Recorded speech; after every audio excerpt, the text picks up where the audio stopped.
ఎన్నికలకు ముందు పేపర్లు 26 పేజీలు, 32 పేజీలు, 40 పేజీలు ఒక్కొక్క పేపరు 4 వేసి అంటే ఫ్రంట్ పేజీలు తయారు చేసేసినాయి.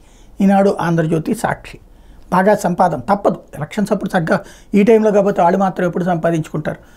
ఇప్పుడు వచ్చేటప్పటికి ఒక్కసారిగా పేపర్ల సైజు మారిపోయింది. అబ్జర్వ్ చేయండి. సాక్షి 14 పేజీలు ఉంటుంది, ఈనాడు 14 పేజీలు, ఆంధ్రజ్యోతి అయితే ఇంకో 2 పేజీలు తగ్గించి 12 పేజీలు రేంజ్లోనే వస్తుంది.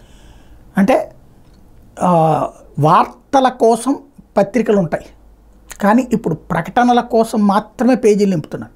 నిజంగా అయితే వాళ్ళ దేశవ్యాప్తంగా వివిధ చోట్ల పోలింగ్ బోర్డు అంతా జరుగుతోంది. వాటికి సంబంధించిన సమాచారాన్ని ఒక సింగిల్ పేజీకి పరిమితం చేస్తున్నారు.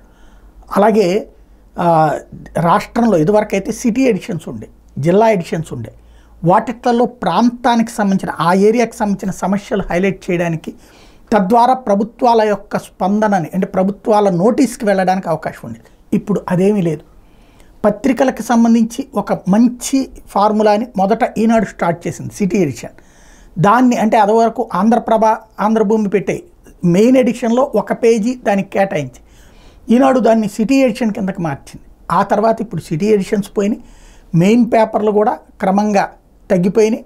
దాని పర్యవసానం ఇప్పుడు చూస్తే కేవలం పొలిటికల్ వార్తలు తప్ప ప్రజలకు సంబంధించి అంటే ప్రజలను అందులోనే ప్రజలకు సంబంధించినటువంటి అన్న కోణం తప్పించి ప్రజా అంశాలను పట్టించుకునే తీరిక, ఓపిక ఏ పత్రికలకి లేవు.